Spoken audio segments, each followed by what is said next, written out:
नमस्कार दोस्तों, good morning. आपका स्वागत है अवर्स अकेडमी के यूट्यूब चैनल पर। जैसे ही आपको पता है कि हम एसएस की सीरीज करें वीएलडी के लिए, और हमने कितने क्वेश्चन कर लिए थे?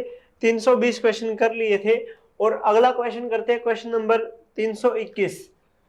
क्वेश्चन नंबर 321 क्या कहता है? Why did the Indian government liberalise trade regulation in 1991? देखो, मैंने आपको कल बताया था कि गवर्नमेंट एलपीजी रिफॉर्म लेके आई थी भाई। गवर्नमेंट क्या लेके आई है? एलपीजी रिफॉर्म लेके आई है। एल का मतलब होता है लिबरलाइजेशन, पी का मतलब होता है प्राइवेटाइजेशन, जी का मतलब होता है ग्लोबलाइजेशन। हिंदी में बात करें, उदारीकरण, निजीकरण और वैश्वीकरण कहा जाता है। ये पूछा है कि गवर्नमेंट चाहती क्या थी 1991 में? गवर्नमेंट क्या चाहती थी? गवर्नमेंट चाहती थी कि जो इंडिया की मार्केट है वो वर्ल्ड की मार्केट के साथ क्या करे? कंपेयर करे, और क्या करे? उस मार्केट में जाके अपनी चीजों को बेचे। तो आंसर क्या आ जाएगा? Government wanted Indian producer to compete in the world market, कि जो हमारे उत्पादक है वो भी अंतरराष्ट्रीय लेवल पर जाकर अपनी चीजों को बेचे, कंपटीशन करे दूसरों के साथ। अगला question, which one of the following is true with respect of the foreign trade? Foreign trade क्या होता है? विदेशी व्यापार क्या होता है? Choice of goods in the market increase. ये कहता है कि फॉरेन ट्रेड के बारे में पूछ रखा है, कौन सा सही है? Choice of the good in the market increase, बिल्कुल सही है। अब एक बात बताओ, यदि बहुत सारे देश है अपनी चीजों को बेच रहे हैं पूरे के पूरे दुनिया में, तो उससे क्या हुआ? चॉइस बढ़ जाती है, विकल्प बढ़ जाते हैं कि हम अमेरिका की चीज खरीदे, इंडिया की चीज खरीदे, कहाँ की चीज खरीदे। तो ये तो क्या हो जाएगा? पहला तो बिल्कुल ठीक हो जाएगा।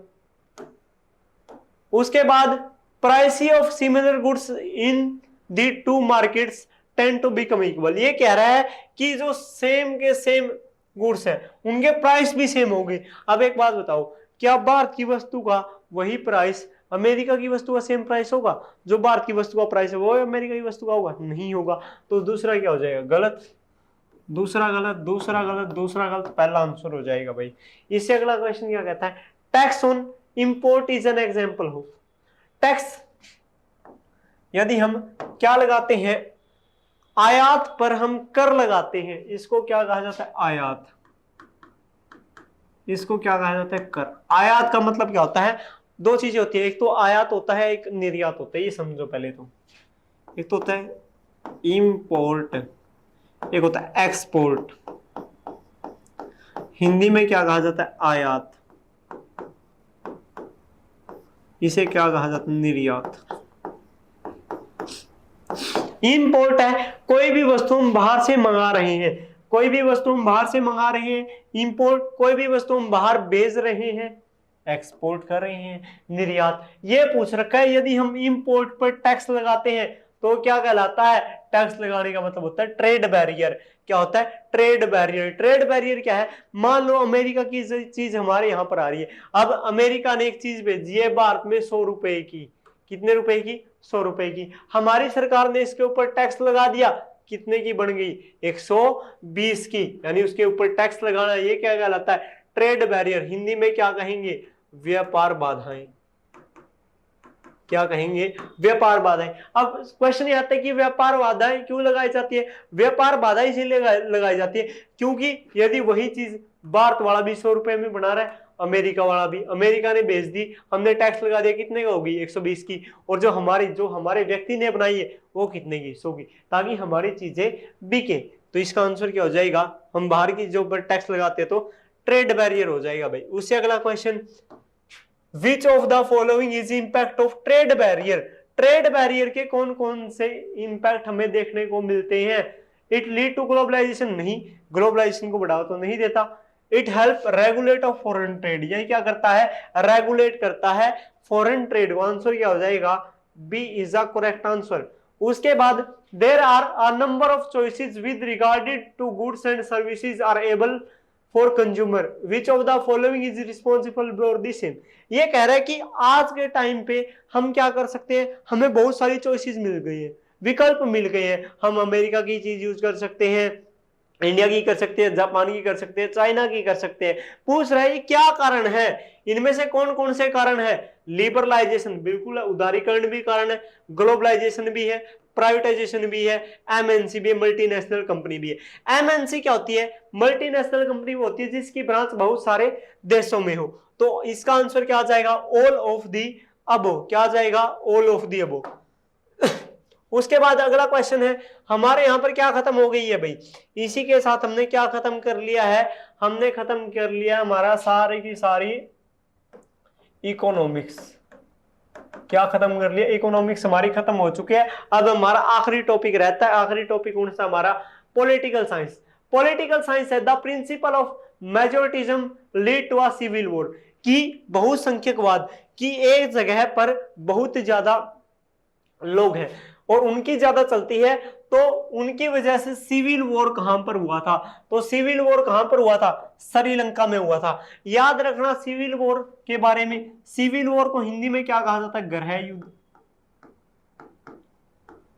ये गृह युद्ध क्या होता है, जब एक देश के अंदर ये हिंसा हो जाए, वॉयलेंस हो जाए, ठीक है, उसे क्या कहते हैं, गृह युद्ध। स्टार्ट कब हुआ, 1983 में, खत्म कब हुआ, 2009 में भाई, ठीक है, ये चीज याद रखना। उसके बाद the community government in Belgium is elected by, community government को हिंदी में क्या कहते हैं, सामुदायिक सरकार। और ये सामुदायिक सरकार किसके आधार पर बनी थी, भाषा के आधार पर। और बेल्जियम में कितनी भाषा बोली जाती है, 3 भाषा, कौन कौन सी, डच, फ्रांस और जर्मन। आंसर क्या आ जाएगा, A, peoples belonging to one language community, Dutch, France and German. उसके बाद अगला क्वेश्चन देखते हैं, power sharing is good because, ये कह रहा शक्तियों की साझेदारी जरूरी है, अच्छी है, क्यों अच्छी है, देखो इसका एक एग्जांपल देता हूं कि सत्ता की साझेदारी क्या होती है, पावर शेयरिंग क्या होती है। सत्ता की साझेदारी का मतलब है सभी के पास इक्वल पावर हो, सभी के पास एक समान शक्तियां हो, ठीक है। इसका एग्जांपल देता हूं, अब मान लो कि एक परिवार में कितने सदस्य हैं, 5 सदस्य हैं, ठीक है, 2 हस्बैंड वाइफ हो गए और 3 उनके क्या हो गए, अलग अलग बेटे, ए नाम का बेटा, बी नाम का बेटा और सी नाम का बेटा। अब ये क्या करते हैं, अब इनको डेली पैसे देते हैं। एक दिन क्या हुआ, ए को पैसे दे दिए 20, बी को दे दिए 20, सी को दे दिए 30। किसको ज्यादा मिल गई, सी को ज्यादा मिल गए। अब इसको ज्यादा पैसे मिल गए, ए और बी को कम पैसे मिले हैं, यानी कि सी क्या, ये भी क्या करेंगे, ये भी विरोध करेंगे, घर में लड़ाई करेंगे। यदि इसी प्रकार से देखें, यदि हम ये शक्ति देखें कि इसको शक्ति ज्यादा मिल गई है, इन दोनों को शक्ति, यहां पर सत्ता की साझेदारी एक जैसी नहीं है। यदि यहां पर सत्ता की साझेदारी एक समान होती तो ये लड़ाई क्यों करते। याद रखना, जहां जहां पर भी, कहने का मतलब है जहां जहां पर भी सत्ता की साझेदारी समान नहीं है, जहां पर पावर शेयरिंग इक्वल नहीं है, वहां पर क्या होगा, वहां पर कन्फ्लिक्ट होंगे, वहां पर क्या होगा, विरोध होगा, वहां पर क्या होगा, विद्रोह होगा, ठीक है। अब देखना है कि सत्ता की साझेदारी अच्छी क्यों है, it increase to conflict between social group, मैंने एक आधा कन्फ्लिक्ट को तो ये कम करता है, तो ये तो गलत हो जाएगा। उसके बाद it ensure the stability of political order, ये भी नहीं होगा। It reduce the possibility of conflict of social group, ये क्या करता है, पॉसिबिलिटी को कम करता है कि झगड़े कम होंगे, विरोध कम होंगे। उसके बाद अगला क्वेश्चन है, which 2 language are generally spoken in Belgium, Belgium में 2 भाषा कौन सी बोली जाती थी, बेल्जियम में 2 भाषा बोली जाती थी, फ्रेंच और डच। कौन सी, फ्रेंच और डच। उसके बाद अगला क्वेश्चन देखते हैं, क्वेश्चन नंबर 330। क्वेश्चन क्या कहता है, विच an example of horizontal power sharing. देखो इससे पहले 2 चीज देखो, 2 तरह की पावर शेयरिंग होती है, एक तो होती है हॉरिजॉन्टल, एक होती है वर्टिकल। अब हिंदी में देख लो, हिंदी में कहते हैं क्षैतिज शक्तियों का बंटवारा, इंग्लिश में कहते हैं हॉरिजॉन्टल पावर शेयरिंग। ये क्या होती है, वर्टिकल, ऊर्ध्वाधर शक्तियों का बंटवारा। अब देखो हॉरिजॉन्टल लाइन कौन सी होती है,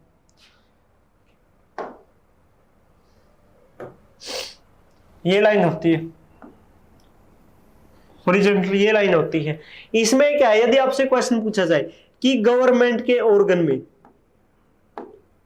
गवर्नमेंट के ऑर्गन्स में, गवर्नमेंट के ऑर्गन्स, सरकार के अंगों में यदि शक्तियों का विभाजन किया जाए, सरकार के अंगों में शक्तियों का विभाजन किया जाए, गवर्नमेंट के ऑर्गन्स में पावर शेयरिंग की जाए वो क्या होगी, ओरिजेंटल।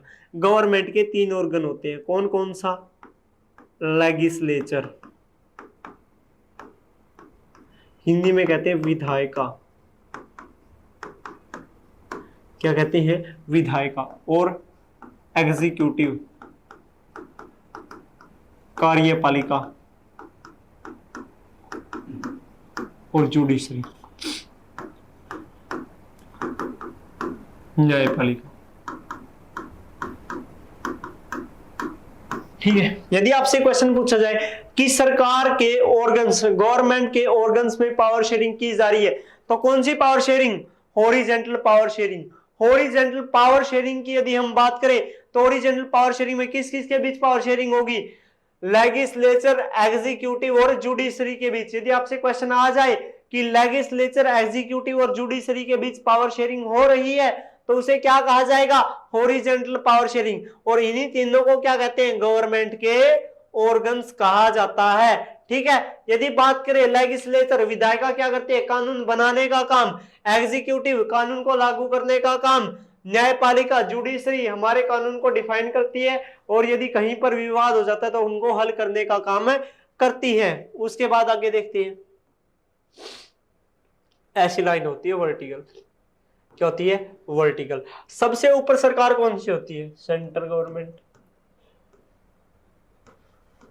सेंट्रल गवर्नमेंट से सारी सरकार के नीचे आती है, चाहे वो स्टेट गवर्नमेंट हो चाहे लोकल गवर्नमेंट, यानी कि पावर ऊपर से नीचे की तरफ आ रही है, ऊपर से नीचे की तरफ एक टायर बन रहा है, टीयर बन रहा है।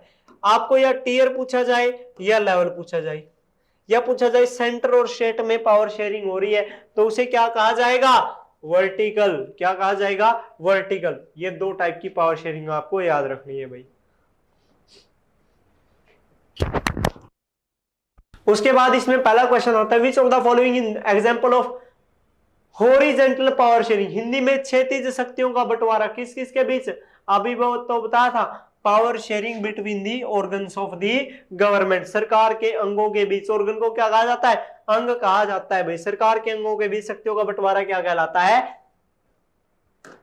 क्षैतिज शक्तियों का बंटवारा। आगे Sri Lankan Tamil refer to which follow, Sri Lankan Tamil यानी कि जो श्रीलंका के Tamil natives of the country, तो आंसर क्या हो जाएगा बी, बिल्कुल आसान सा क्वेश्चन है।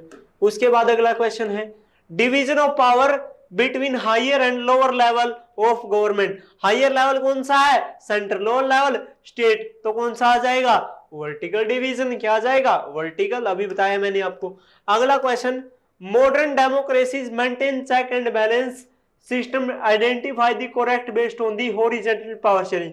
देखो दो क्वेश्चन बन गए सीधे से कि यदि आपसे पूछा जाए check and balance system democracy का किस में आएगा, हॉरिजॉन्टल में आएगा। हॉरिजॉन्टल मैंने आपको बताया था कौन कौन सा होता है, लेजिस्लेचर, एग्जीक्यूटिव और जुडिशरी। उसके बाद अगला क्वेश्चन देखो, विच of the following social group constituted the largest share in the population Sri Lanka. Sri Lanka में सबसे ज्यादा लोग कौन सी भाषा बोलने वाले थे, सिंहला वाले।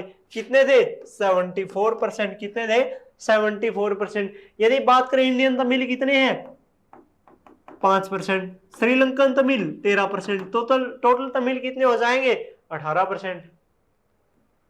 उसके बाद अगला question, in Sri Lanka the democratic elected government adopted a series of which major to establish Sinhala supremacy. वो कहते हैं कि उन्होंने सिंहला भाषा को, देखो 1948 में आजाद होता है श्रीलंका। श्रीलंका कब इंडिपेंडेंट होता है, 1948 में। 1956 में एक कानून बनाता है, एक एक्ट बनाता है। उस एक्ट में एक लॉ बनाता है। उस लॉ में क्या कहता है, उस कानून में क्या कहता है कि हमारी ऑफिशियल लैंग्वेज कौन सी होगी, सिंहला होगी। आज हमारे यहाँ पर जो भी काम होंगे आगे सरकारी काम, चाहे यूनिवर्सिटी में हो, सरकारी कागजों में हो, सारे सिंहला भाषा में होंगे। जिस कारण से तमिल वालों के साथ भेदभाव हो रहा है, तो विरोध करेंगे। वो पूछ रखा है कि सुप्रीमेसी कायम करनी है किसकी, सिंहला की। तो कौन सी सरकार बनेगी, मेजोरिटी की, क्योंकि मेजोरिटी में कौन है, सिंहला वाली। मेजोरिटी को कहा जाता है बहुसंख्यक। Which of the following ethnic group in Belgium has the largest population? सबसे ज्यादा पॉपुलेशन कहां पर थी, देखो वोलेनिया और फ्लेमिश।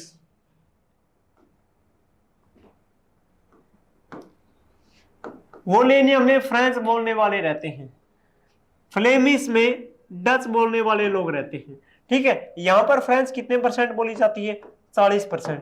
डच बोलने वाले कितने हैं?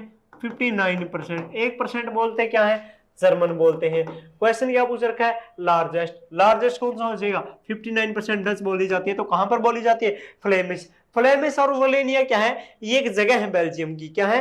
जगह। जैसे हरियाणा में हरियाणवी बोली जाती है, वैसे फ्लेमिश में डच और वोलेनिया में फ्रेंच बोली जाती है भाई। उसके बाद अगला क्वेश्चन है, which one of the following system of power sharing is called check and neck? Check and balance सभी बताया था मैंने।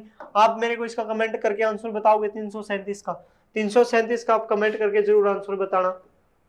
देखो इसमें दे भी रखा है आंसर, आप कमेंट करके जरूर बताओगे। अगला क्वेश्चन देखो, अगला क्वेश्चन क्या कहता है, विच of the following element is not include in Belgium model?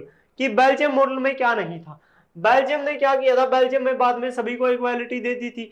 Dutch and France speaking minister shall be equal. कि हाँ, जब इक्वालिटी दी तो डच और फ्रांस के स्पीकर मिनिस्टर बराबर होगी। Many power of the central government to give state government, कुछ शक्तियां केंद्र सरकार से राज्य सरकार में दे दी गई।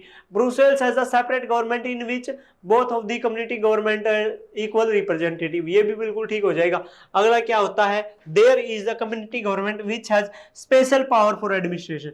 कम्युनिटी गवर्नमेंट को कोई स्पेशल पावर नहीं दी गई थी एडमिनिस्ट्रेशन की, उनको तो केवल लैंग्वेज के बेसिस पर, कल्चरल बेसिस पर पावर दी गई थी। तो हमारा क्या पूछ रखा है ऊपर? नोट पूछ रखा है। नोट में क्या हो जाएगा हमारा? D is the correct answer. उसके बाद अगला क्वेश्चन है, identify the horizontal power sharing. Horizontal power sharing आ गई तो आप मेरे को कमेंट करके जरूर बताओगे भाई। यदि आप कमेंट करके बताते हो तो हमें पता चलता है कि आपको कितना समझ में आ रहा है। कमेंट करके जरूर बताइए। आगे कम्युनिटी गवर्नमेंट क्या है? जो किसके बेसिस पर होगी? लैंग्वेज के बेसिस पर। लैंग्वेज के बेसिस पर है तो देख लो। आ गवर्नमेंट, अजर्नी गवर्नमेंट फॉर एंटायर काउंट नहीं है। Government elected by people belonging of one language. Language का जिक्र आगे, आंसर क्या हो जाएगा? B is the correct answer. उसके बाद the other name of regional government in India. Regional government, regional government दूसरा नाम इंडिया में क्या है? किसका है? स्टेट गवर्नमेंट को क्या कहा जाता है? राज्य सरकार को क्या कहा जाता है? क्षेत्रीय सरकार या रीजनल गवर्नमेंट कहा जाता है भाई। उसके आगे है, with which of the following country does Belgium share it border? Belgium के साथ कौन सी कंट्री शेयर बॉर्डर करती है? लग्जमबर्ग आ जाएगा भाई। ये तो देखो सीधा याद करने की बात है। अब अगला क्वेश्चन है जो मैंने आपको अभी बताया था, which of the following step was were adopted by the Sri Lankan government to establish Sinhala supremacy? उन्होंने 1956 में कानून बनाया है।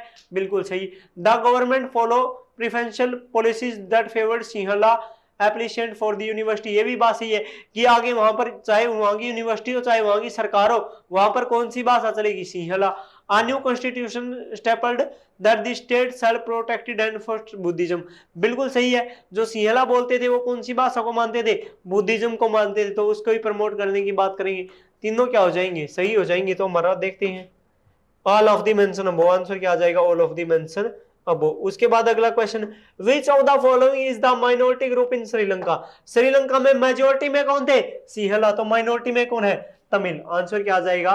ए इज द करेक्ट आंसर। उसके बाद अगला question, read the following favour of power sharing and choose the correct option. सत्ता की साझेदारी के बारे में बताना है। मैंने आपको भी बताया था सत्ता की साझेदारी के बारे में सारा डिटेल से। 345 का आंसर भी आप हमें कमेंट करके जरूर बताओगे भाई। आगे, which of the following was the primary object of Belgium to separate government in Brussels?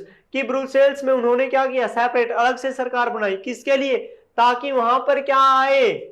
वहां पर क्या आए? क्या प्रमोटिंग कल्चर इवेंट? नहीं, वहां पर तो सारा लिंग्विस्टिक खेल था, लैंग्वेज के बेसिस पर था। तो आंसर क्या हो जाएगा? डी। उसके बाद, विच of the following is an example of horizontal power sharing? Horizontal power sharing कितनी बार क्वेश्चन रिपीट हो चुका है, यानी कि सबसे ज्यादा क्या है? इंपॉर्टेंट है। Division of power among legislature, executive और जुडिशरी। अगला क्वेश्चन देखो, देखो इसको क्या है, यहां पर डैश आएगा भी और उसके बाद यहां पर भी डैश आएगा। पूछ रखा है, ऐसी कौन सा देश है जो एकात्मक है? एकात्मक है कि वहां पर केवल एक ही लेवल की गवर्नमेंट बनेगी। यूनिटरी का मतलब होता है जहां पर केवल एक लेवल की गवर्नमेंट बनती है, केवल सेंट्रल गवर्नमेंट। फेडरल का मतलब होता है जहां पर दो लेवल की सरकार बनती है। एक लेवल की सरकार कहां पर बनती है? श्रीलंका। अब श्रीलंका देख लो, यहां पर श्रीलंका है, यहां पर नहीं। ये तो पहले में पूछ रखा, पहला ये है तो यहां पर श्रीलंका है, बाकी तो कट जाएंगे। अब दूसरा क्या है, चाइना में नहीं है, चाइना कर जाएगा। बेल्जियम में क्या है, फेडरल गवर्नमेंट है। आंसर क्या हो जाएगा हमारा, first is a correct answer. Unitary का मतलब होता है जहां पर केवल एक ही लेवल की सरकार हो, जहां पर केवल सेंट्रल गवर्नमेंट हो, ठीक है। और फेडरल का मतलब होता है जहां पर सेंट्रल गवर्नमेंट भी और स्टेट गवर्नमेंट भी होगी। उसके बाद अगला क्वेश्चन है, विच of the following is not a feature of federalism. Federalism का कौन सा फीचर नहीं, फेडरलिज्म का मतलब होता है हिंदी में संघवाद की कौन सी विशेषता नहीं है। संघवाद में मैंने आपको बता दिया कि जो सरकार होगी, राज्य सरकार भी होगी, केंद्र सरकार भी होगी। देयर आर टू और मोर लेवल ऑफ गवर्नमेंट, बिल्कुल सही है। आगे different type of government govern the same citizen. इसका मतलब देखो, हाँ हमने क्या कहा, अब मान लो कि जो हमारे देश में है 3 लेवल की गवर्नमेंट है, कौन कौन सी है, एक तो सेंटर है, एक स्टेट है और एक लोकल है। लोकल में पंचायती राज आ जाता है कि हमारे ऊपर ये तीनों कानून बना सकते हैं। सेंटर भी कानून बना सकता है, स्टेट भी बना सकता है और लोकल गवर्नमेंट भी। हम सिटीजन तो वही है, सिटीजन तो क्या है, सेम है। और टीयर क्या है गवर्नमेंट का, अलग अलग है। ये भी क्या हो जाएगा, ठीक हो जाएगा भाई। उसके बाद source of revenue for this level of government are clearly specified, ये भी बिल्कुल सही हो जाएगा कि हर एक गवर्नमेंट का, सेंट्रल गवर्नमेंट अपना अलग से टैक्स लेती है, स्टेट गवर्नमेंट अलग से।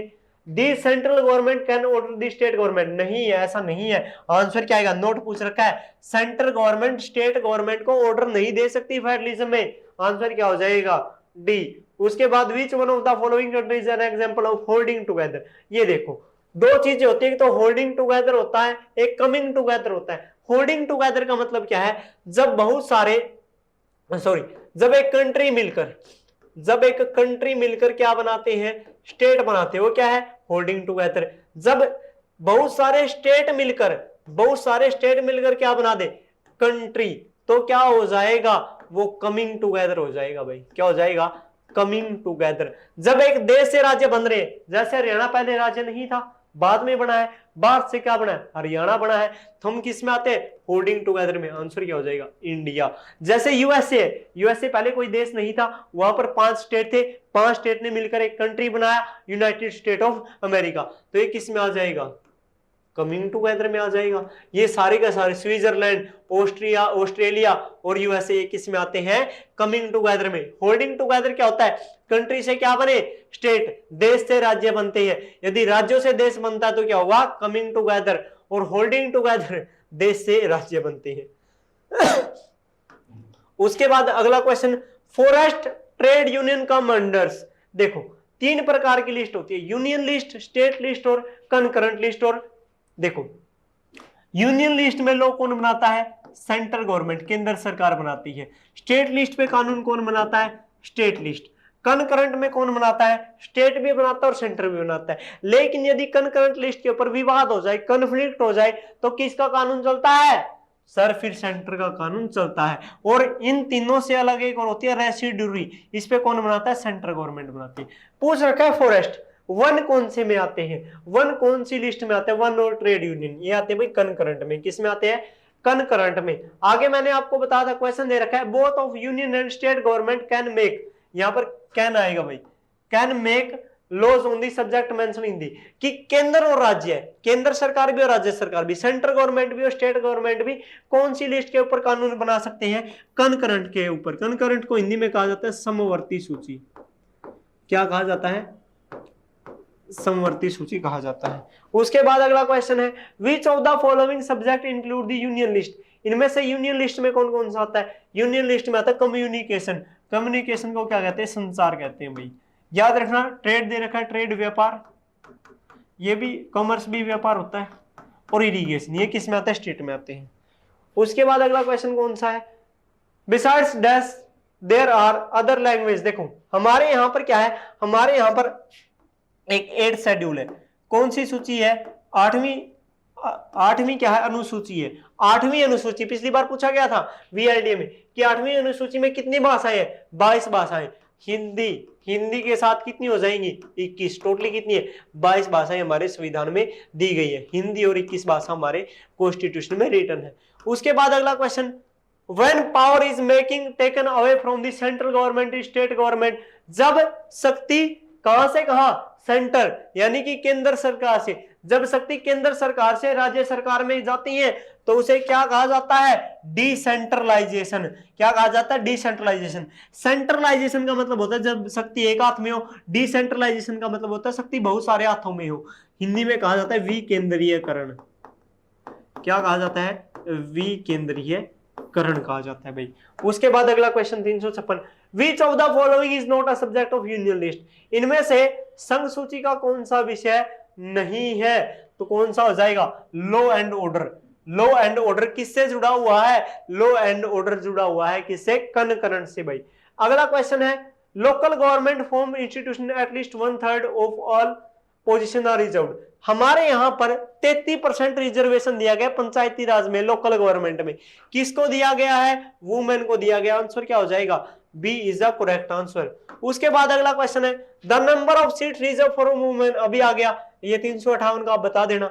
आगे, which type of India government, India में कैसी सरकार, इंडिया देश कैसा है, डेमोक्रेटिक भी है, सेकुलर। सेकुलर को हिंदी में कहते हैं धर्मनिरपेक्ष। धर्मनिरपेक्ष का मतलब होता है कि हमारे देश के लिए सभी धर्म बराबर हैं, हम किसी भी धर्म को ऊंचा नीचा नहीं मानते, हम सभी धर्मों का सम्मान करते हैं। वेलफेयर क्या होता है कि लोगों के कल्याण में काम करेंगे, तो बात क्या आ जाएगा, सभी आ जाएगा कि बात में सारी की सारी चीजें होती है। तो हमारा आंसर क्या आ जाएगा, D is the correct answer. उसके बाद हमारा question number 360, which of the following subject of the union list. Union list में क्या आता है, फॉरेन अफेयर। विदेशी मामले किस में आते हैं, विदेशी मामले आते हैं संघ सूची में। ये हमने कितने कर लिया, 40 क्वेश्चन कर लिए हैं। हमारे 40 से 45 क्वेश्चन और रहते हैं। इस प्रकार से हम क्या कर लेंगे, पूरी की पूरी एमसीक्यू सीरीज का हम सारी की सारी एमसीक्यू सीरीज देख लेंगे एसएसटी की। यदि आपको कोई भी डाउट आए तो आप डाउट साथ के साथ पूछते रहना भाई, ठीक है। बाकी की क्लास कल को करेंगे। जय हिंद, जय भारत, मिलते हैं कल को भाई।